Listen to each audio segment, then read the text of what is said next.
Hello guys, you welcome to this session. मैं हूं रवि बजाज और आज इस न्यूज सेशन में हम लेंगे कुछ खबरें, उन्हें उनका पोस्टमार्टम करेंगे और देखेंगे आज के न्यूज फ्लैश में कहां-कहां से खबरें आ रही हैं और अगर हम उसे ट्रांसलेट करें तो क्या-क्या सोचना चाहिए हमें।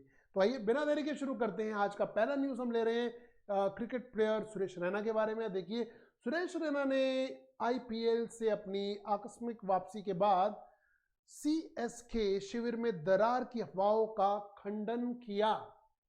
फाइन, तो खंडन करने के लिए क्या वर्ड है जी, जरा ये हमें देखना है।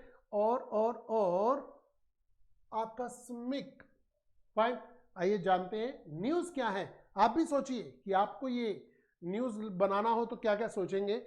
Suresh Raina question rumors of a rift in the CSK camp after his unforeseen withdrawal from IPL 2020। ठीक है, यहां पर एक वर्ड आता है हमारे सामने, क्वैश, यानी कि उसने रद्द कर दिया, उस खबर का खंडन किया। कॉन्ट्राडिक्शन भी होता है वैसे तो, बड़ा यहां पर कैंसिल के लिए एनल वर्ड का यूज हो सकता है। आप कैंसिल के लिए और क्या यूज करेंगे? मेरे हिसाब से आप सबड्यू या सप्रेस कह सकते हैं, सबड्यू कर सकते हैं, सप्रेस का इस्तेमाल भी हो सकता है। परंतु एक और वर्ड जो मुझे याद नहीं आ रहा है अभी मौके पर, इनवैलिडेट। अच्छा वर्ड है इनवैलिडेट, इनवैलिडेट का भी इस्तेमाल किया जा सकता है यहां पर। ओके, और क्या हो सकता है? और यहां पर कह रहे हैं जी रिफ्ट, रिफ्ट यानी कि डिवीजन, दरार कि टीम में कोई दरार है उसका उन्होंने खंडन किया है। तो रिफ्ट के लिए स्किज्म का इस्तेमाल होता है, क्रिविस का इस्तेमाल होता है, CREVICE इसका इस्तेमाल किया जा सकता था यहां पर, जो बड़े कॉमन है। न्यूज़पेपर के पॉइंट ऑफ व्यू से देखेंगे गाइस, बहुत ही कॉमन वर्ड्स है ये। ठीक है, आमतौर पे हम इंग्लिश बोलते समय तो डिवीजन यूज कर देंगे, बट रिफ्ट, स्किज्म, क्रिविस ये बहुत ज्यादा यूज होते हैं।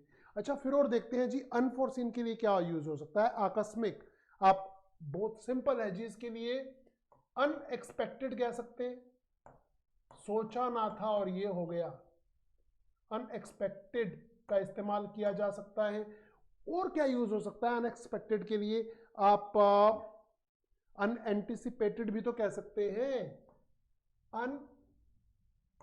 अनएंटिसिपेटेड अच्छा वर्ड है। ये वो कॉमन वर्ड्स हैं जो हमारे आसपास सारा दिन घूमते रहते हैं और हमारा इन पे ध्यान ही नहीं जाता। अब से आपको क्या करना है, प्रॉपर नोट्स बनाइए। हमारी जितनी वीडियोस आप देख रहे हैं, जितने सेशन अटेंड कर रहे हैं, प्रॉपर नोट्स बनाइए। जब तक ये आपके 30 पहुंचेंगे आप अपने अंदर ग्रेट चेंज पाएंगे, drastical change you will find in yourself. Okay, अगला न्यूज हम लेते हैं। तो ये जी दिल्ली उच्च न्यायालय का एक न्यूज है, देखते हैं क्या है। दिल्ली उच्च न्यायालय ने कहा कि यदि कोई स्वेच्छा से कोविड-19 परीक्षण करवाना चाहता है तो डॉक्टर के पर्चे को ले जाना अनिवार्य नहीं होगा।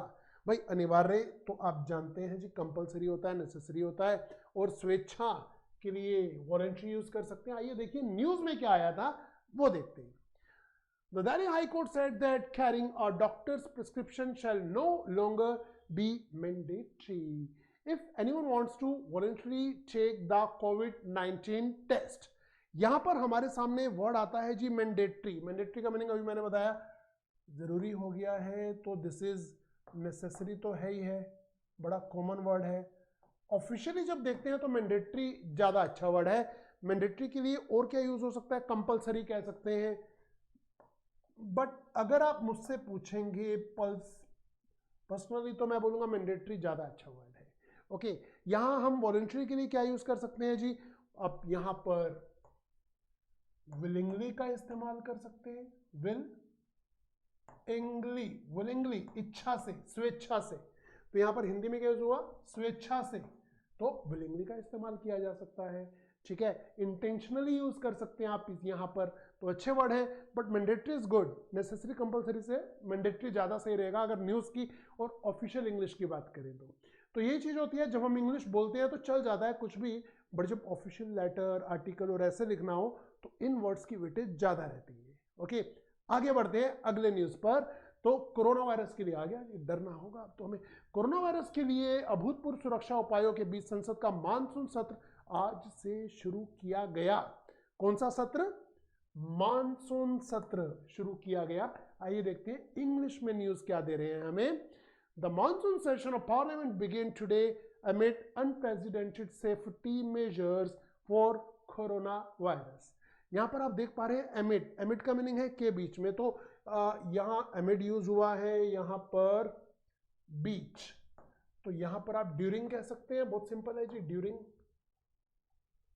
बहुत खास वर्ड तो नहीं है बट एमिड इज ओके। अनप्रेसिडेंटेड के लिए आप क्या यूज कर सकते हैं? यहां पर अनप्रेसिडेंटेड के लिए आप नोवेल या फ्रेश यूज किया जा सकता है, बट यहां पर मैं बोलूंगा अनप्रेसिडेंटेड वर्ड की अपनी वेटेज है, क्योंकि अनप्रेसिडेंटेड सेफ्टी मेजर्स ये ज्यादा चलेगा। ठीक है, अगर आप कोई ऐसे या लेटर या फिर आप कोई आर्टिकल लिखने बैठे हैं, ऐसे वर्ड का इस्तेमाल आपको करना है, वहां फ्रेश या नॉवल तो मुझे स्टे ले लगेंगे फिर।